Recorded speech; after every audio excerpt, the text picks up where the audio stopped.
Welcome to Slay, the podcast where we dive into all aspects of female health, fitness, and life. I'm your guest host, Eric Strangis, and in today's episode, we'll be diving into the mindset of a world class athlete, entrepreneur, and visionary. Joining us today is an Olympic athlete and Commonwealth Games gold medalist who transitioned out of professional athletics and into the world of entrepreneurship. Her work as the owner and CEO of Slay has created a space where women come to be challenged physically, uplifted emotionally, and get pushed to the limits as they unearth their true potential.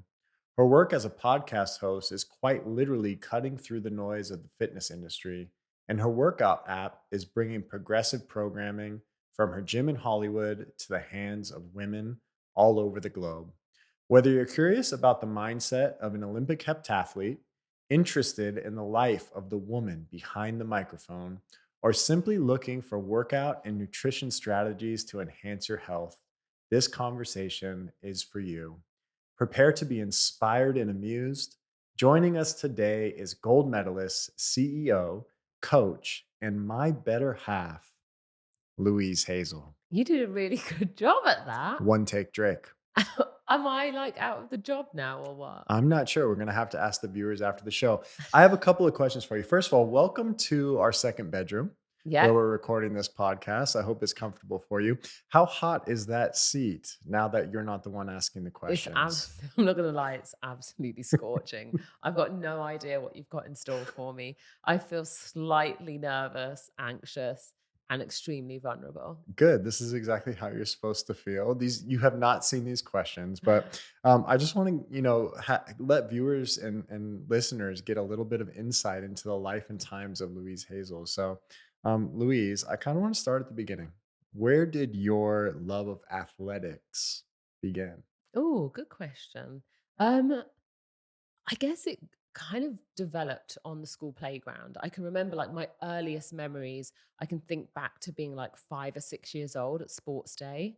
And as most of us will have had a similar experience, I wasn't running on an athletics track. I was running on the sports field. So it was all grass.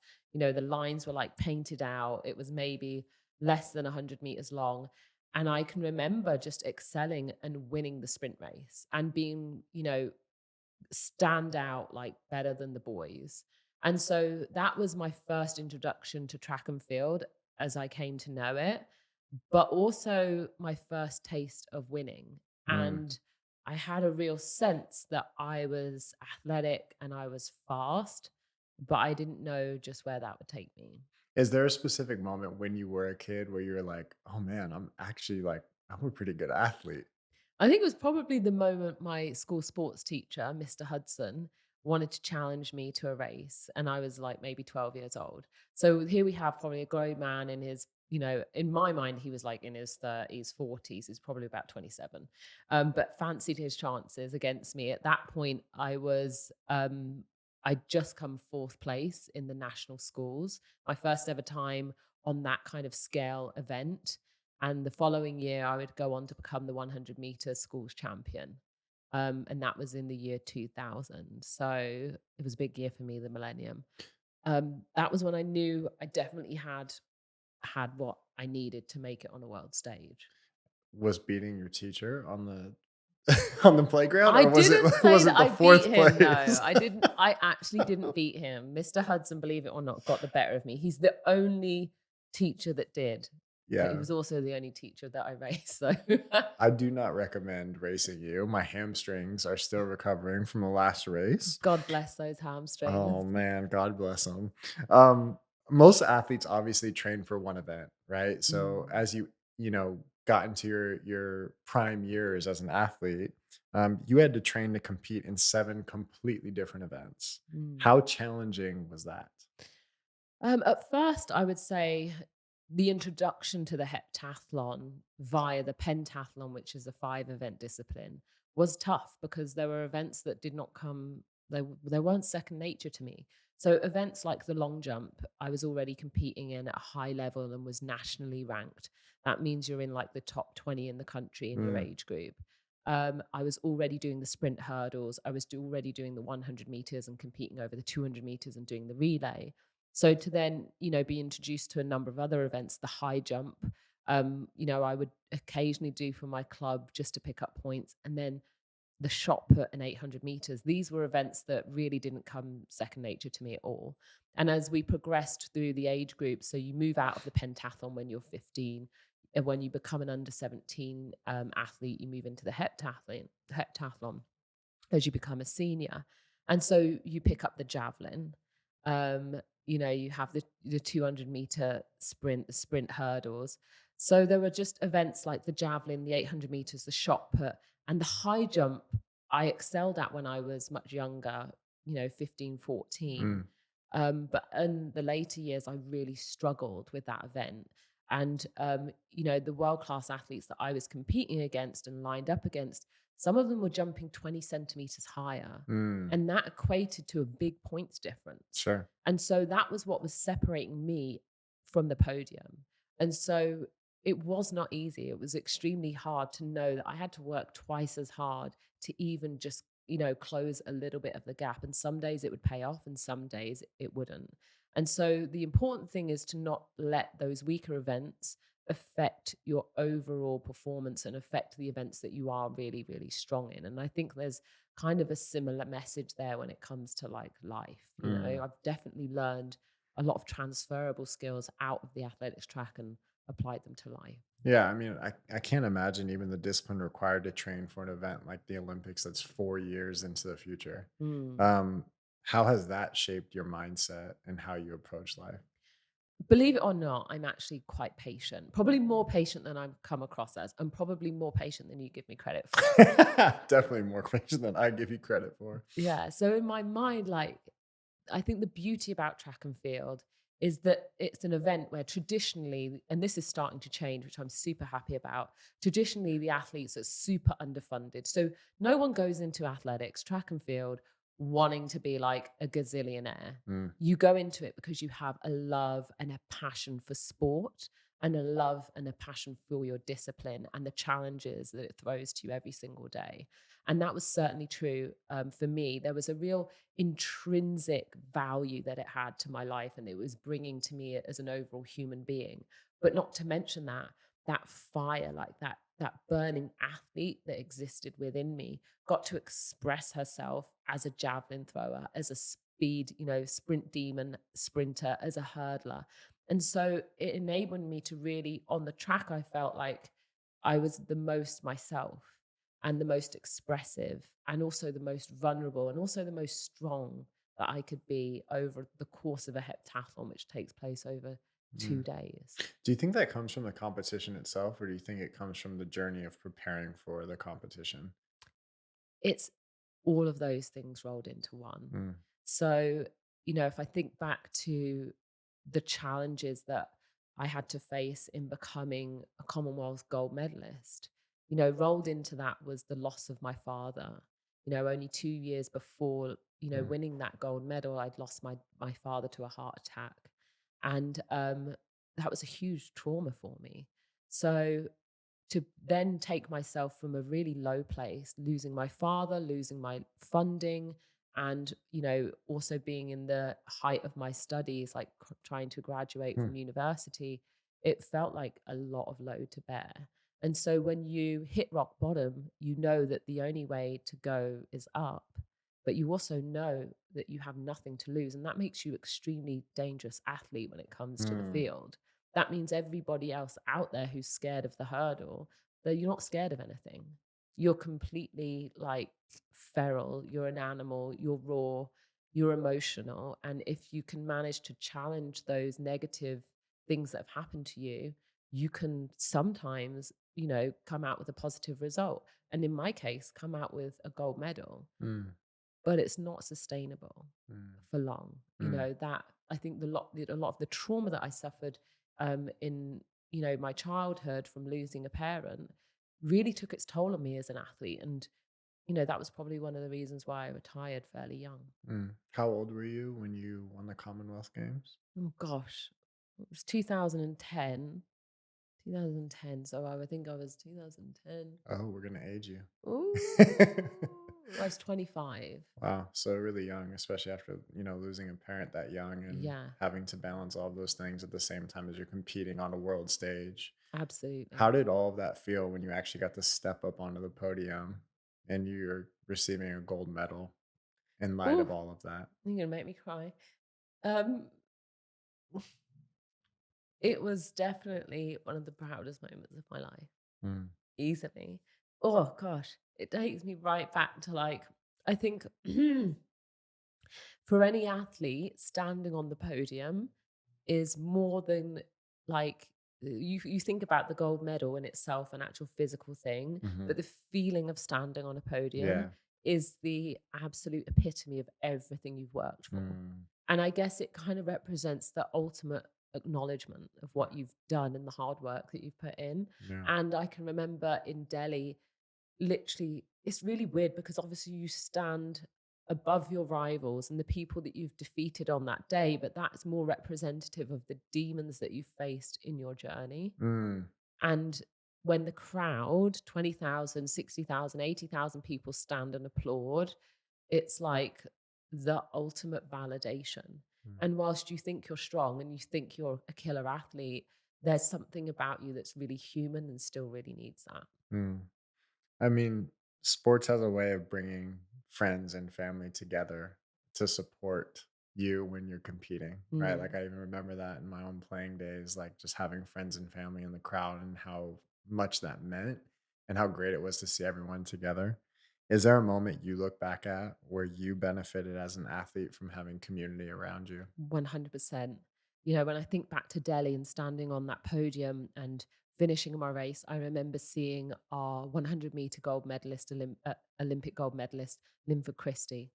And he was like, well done, Lulu. And I was just like, yo, like, to have a legend in our sport be there watching and cheering you on. Mm, And then, doing the lap of honor and seeing my mum on the back straight, mm, having traveled out to India on her own and being able to give her that big hug and talk about how proud my dad would have been had he have been there. mm, Those are the moments.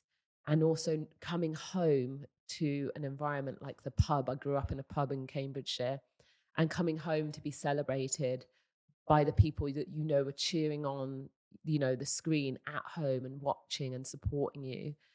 You don't get medals that like everyone thinks that, the medal is the thing, but everybody owns a piece of that medal. mm, Your physiotherapists, your parents, your siblings, mhm, your friends, your family, your fans. Like mm, it's very much a shared piece of gold. mm. It's definitely not something that is something that is achieved on your own. It Yeah. really does take a village to raise a child and an athlete. Yeah, for sure. Mm. It's funny you say you were raised in a pub. I think that if you're in the US and you're listening in the US, you may think that she means like she was at the pub a lot. No, she actually was raised in a pub. I didn't know this was a real thing. Until you ended up at the pub one Christmas. Yeah, for sure. So that just like to make that note. Um, okay, talk to me about the early days of Slay. You Yeah. transitioned out of your, career as a professional athlete. Do you remember making the decision to open a physical gym space? Yes. And I think if I look back on my Instagram stories, I'm running on the treadmill in the gym and I'm saying, like, I can visualize this space. It's for women. I need to do this. And at the time, it was like 2018. I had very little money in the bank. I had left the UK behind because I wanted to come and work in television here in the US. The job that I wanted for myself was to be a trainer on The Biggest Loser. In 2018, they stopped filming The Biggest Loser. And I ended up doing MTV's The Challenge, 2 seasons of that, like, guest appearances with a number of other amazing athletes. And I had no intention of starting a gym. I had no intention of even, a career as a personal trainer. I came to LA to work in television and at the intersection of fitness. I had already created online training. At that time, it was called the Podium Effect, and I rebranded as Slay in 2013. Sorry, 2016. And I had no idea that Slay would become a physical location until I put out a GoFundMe. I, said, I want to raise money. I'm looking to raise $150,000. Who's with me? Like, I want to do this quickly, like in a month. Mm. And, one of my friends said, don't start a GoFundMe. It's tacky and it's for, people that are raising funds for if people are unwell. Mm. And I remember starting like a Kickstart, or there was some sort of rule on another fundraising platform that weirdly would not allow you to raise money for physical fitness locations. Huh. And I was like, what? And so I ended up going back to the GoFundMe profile and launching it anyway. And, from that page alone, I raised maybe $5,000 from friends and family, which was outstanding, like within a couple weeks. And then because I was being so proactive, I then started to attract, bigger monetary funds. So I got a donation of 25 grand. And then someone else matched that 25 grand. And then I had a billionaire, um, like heir Mhm. from Lebanon come and visit the gym. A billionaire, absolute businessman, billionaire baller. I'm like, this is done. This is a done deal. I need 100 grand. He's obviously going to give it to me. He's in LA. He's taken the time out of his day to meet. And he came to see the space that I wanted to start leasing. And he said to me, you know, there's no chance anyone's going to come here and train. The best thing you can do is use this for content. Mm. And he said I was too cocky, and that I needed to slow down. Hmm. And I was like, thanks, bud. I said, well, look. And I thought he actually came with his security detail. So he's worth a lot of money. And I remember thinking, this is a billionaire. He's taken the time out of his day, 2 hours out of his day, 1 hour to, come and travel to the gym and check it out, and another hour to give me a dressing down over a coffee. He's clearly invested. Like, to him, 2 hours is a lot of money. And I said to him, listen, I really appreciate you coming out. I really do. And, I totally understand if it's not for you, 100%. But can I do one thing? Um, if I call or text, will you promise me you'll pick up the phone? I said, your mentorship to me is worth more than the 100K. Mm. And 9 months later, I called him to let him know that my diary was fully booked and that the gym was becoming a success. Mm. And that to me was like the start of something, Yeah. and that was just, a few months before the pandemic would hit. Yeah. I mean, you never tell a sprinter to slow down. That's all. No, never the right advice, I think, for a sprinter. Yeah, I think, if someone is going at a pace, the idea is really not to slow them down, but to ask them the right Mm. questions, and give them even more of a boost. So there's a natural speed, I think, that entrepreneurs want to move forward at. Don't slow them down. Ask them the right questions and ask them what it is they need in order to get there. Yeah. And so for me, I knew that I had to prove myself. I'd never run a physical location before. Um, Personal training I'd had a few clients in London, but I was really very fearful of taking on clients because I was always booking television jobs and didn't know whether I would have to step away for 12 weeks to go and shoot a show. Yeah. And I thought, you know what? If I have that problem, that's a good problem to have. That's something I'll work with. I'll find somebody to work with who will be able to, be my partner and perhaps take some of that burden. And then Yeah. I met you. Yeah. I mean, it takes a lot of different people to actually have a successful gym, Mm. right? Staff, people who are coming and are committed. Why do you feel like it's important for female centered fitness facilities to exist? Oh, because quite simply, the vast majority, all gyms are not built with women in mind. When we look at the way in which they're structured, cardio pieces of equipment pushed towards the back, Mhm. or the periphery, free weight sections taking up and dominating space, machine equipment dominating a space, studios obviously being off to the side. And, they're just really not necessarily set up for women to thrive.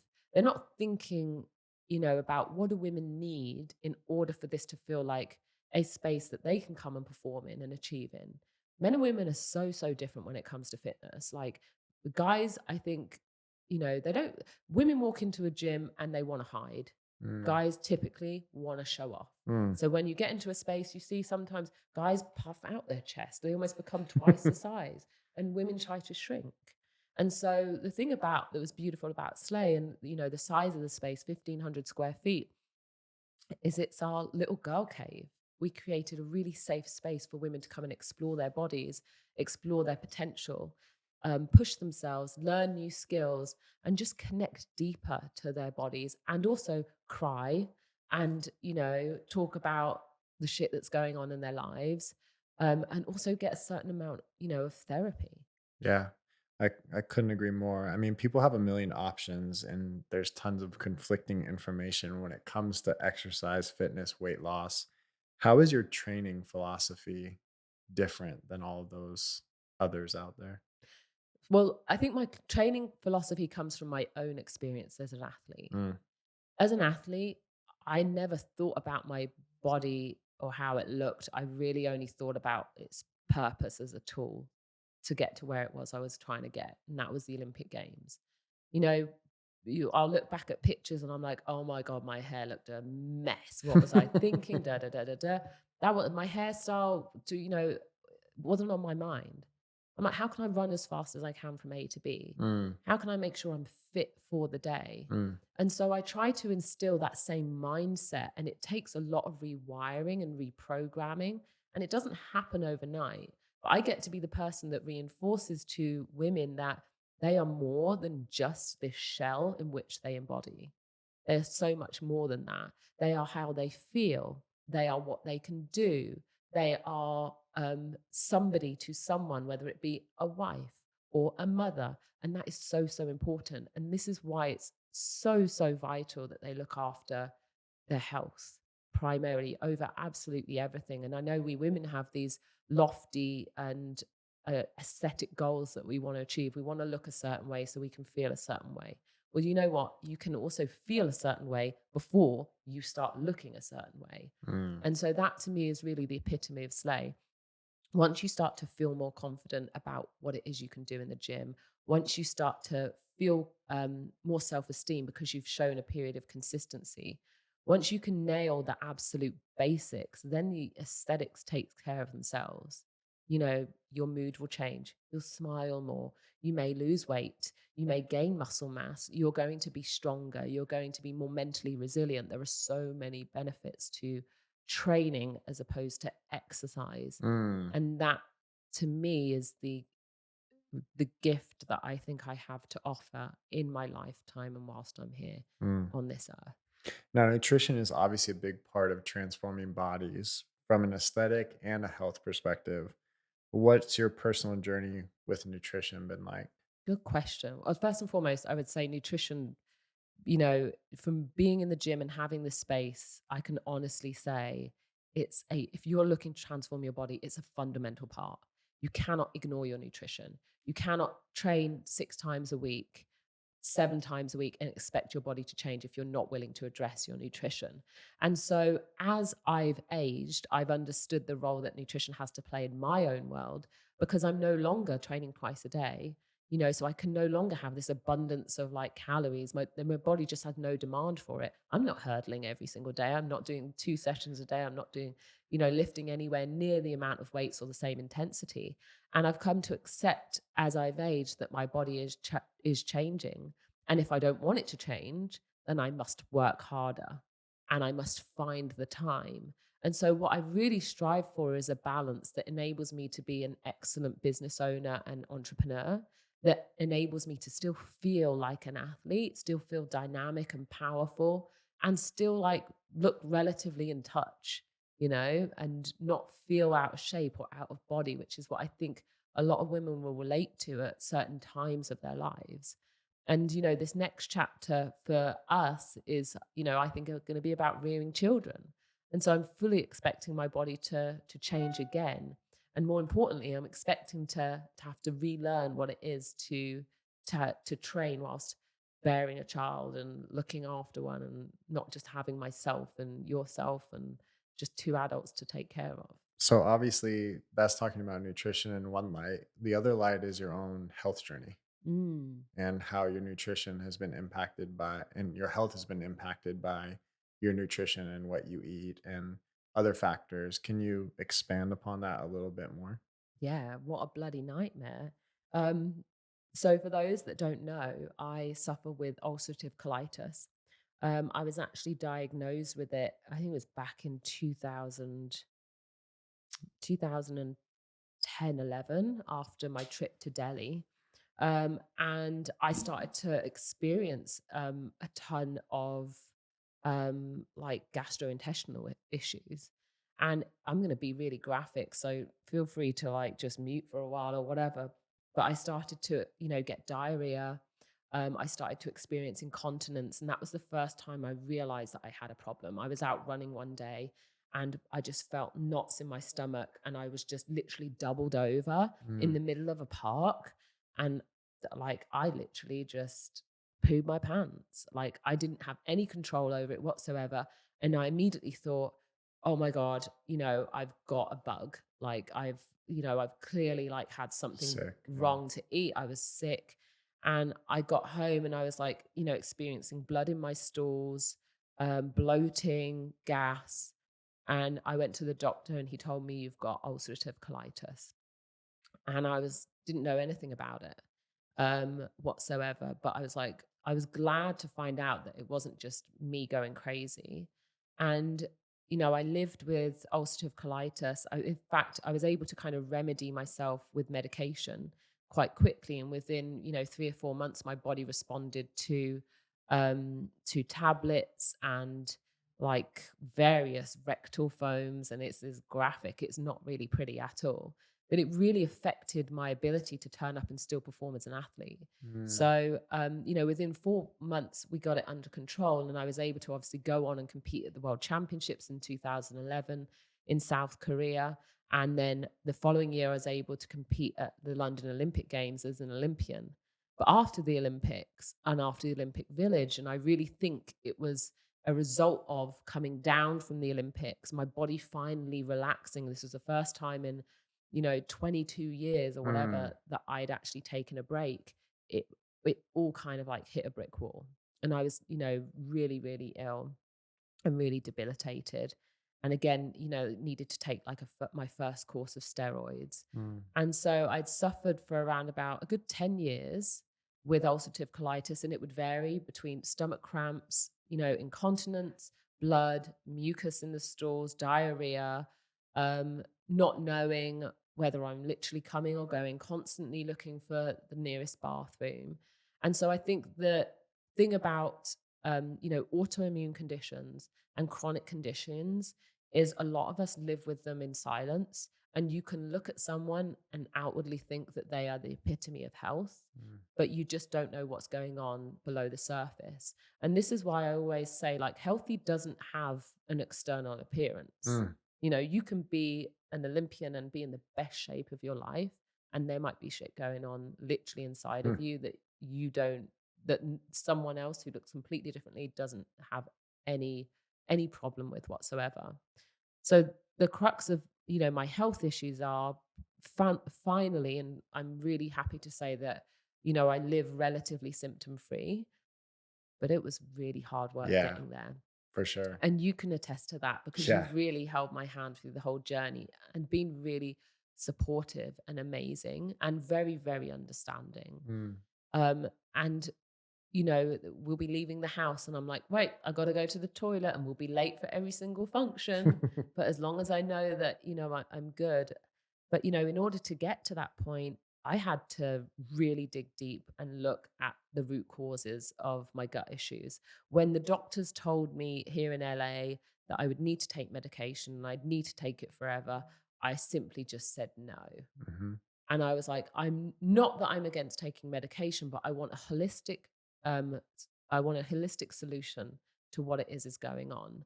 And I actually found a company who are situated in Israel called Nature, and I was able to naturally medicate with two products that they have.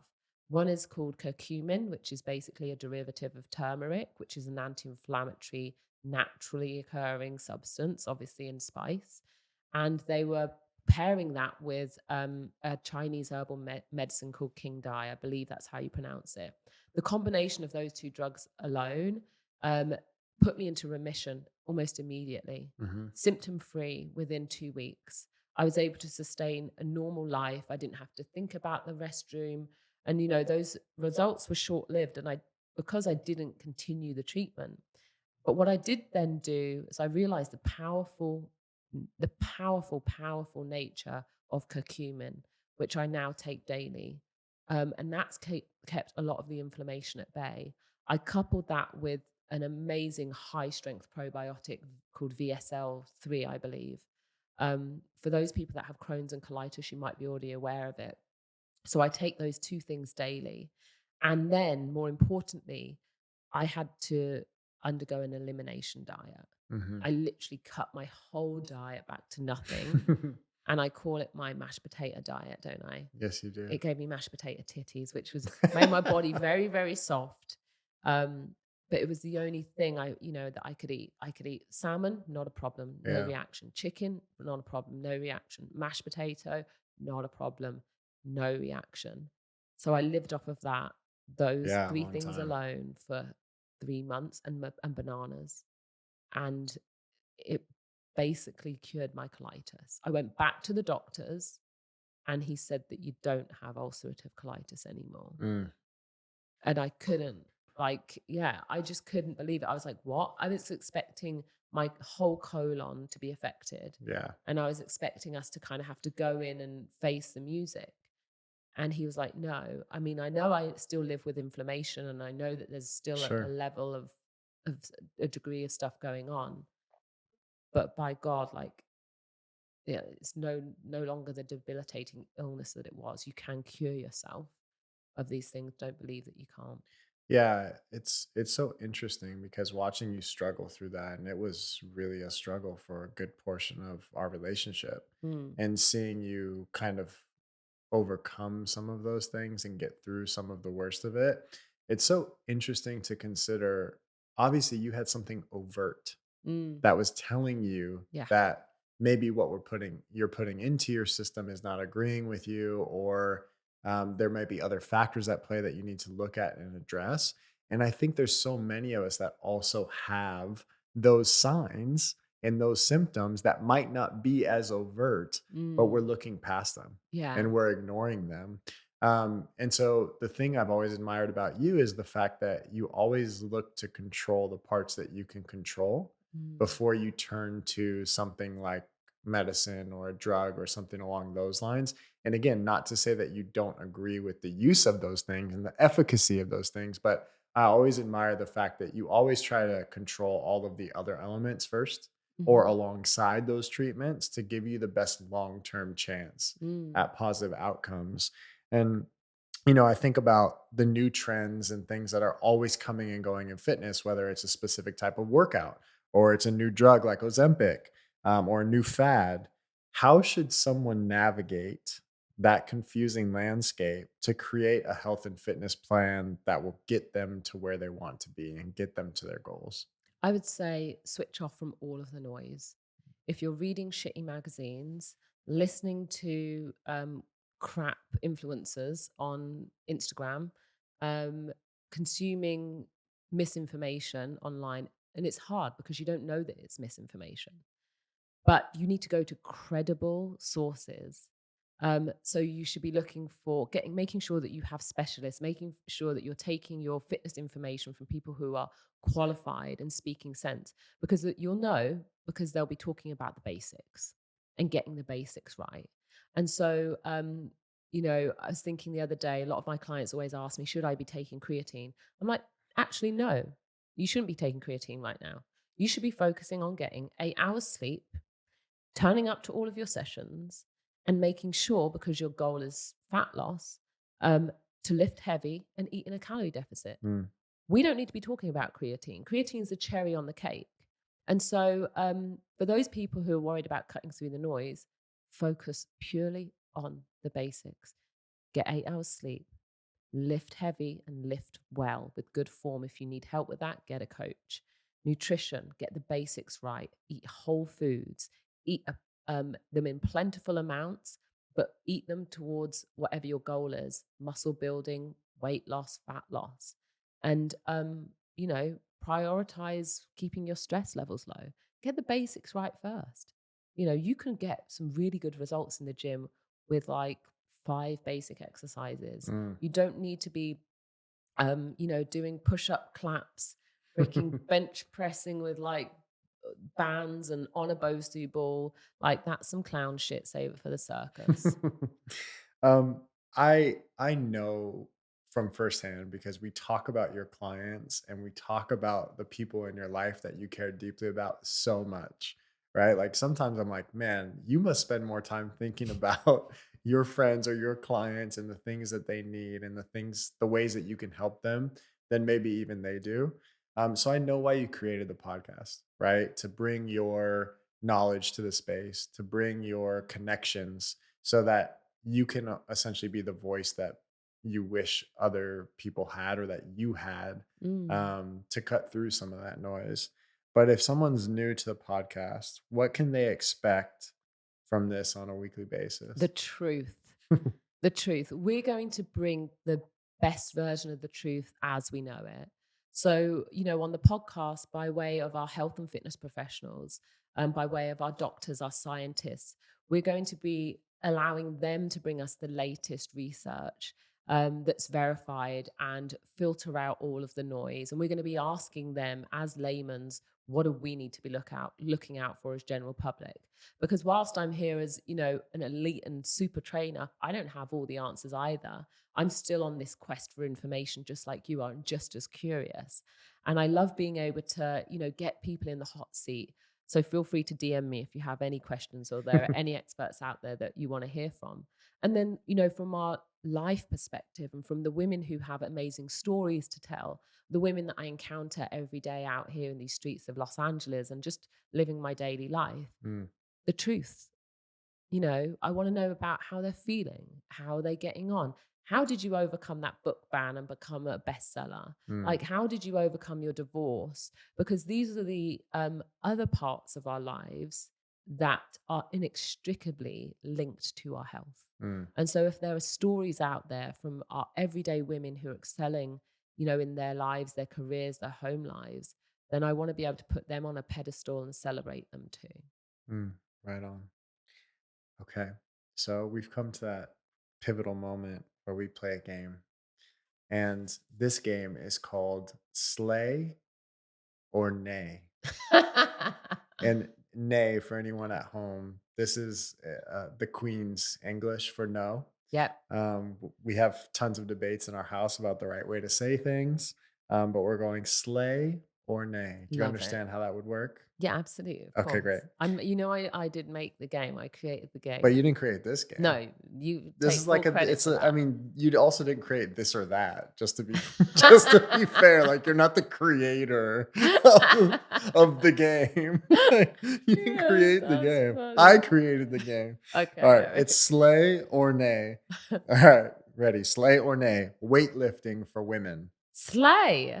Long distance running. Nay. Dessert before dinner. Slay. Afternoon naps. Oh, slay. That is for sure.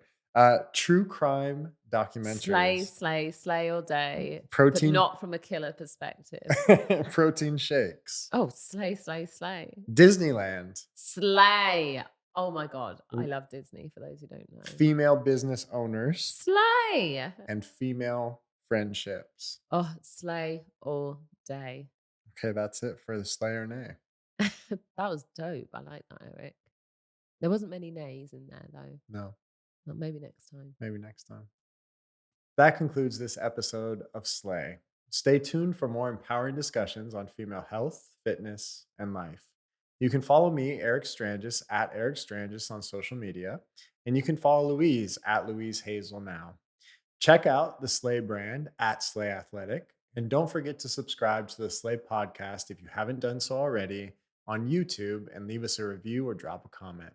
You can also get tools and resources from all of our podcasts on the Slay app.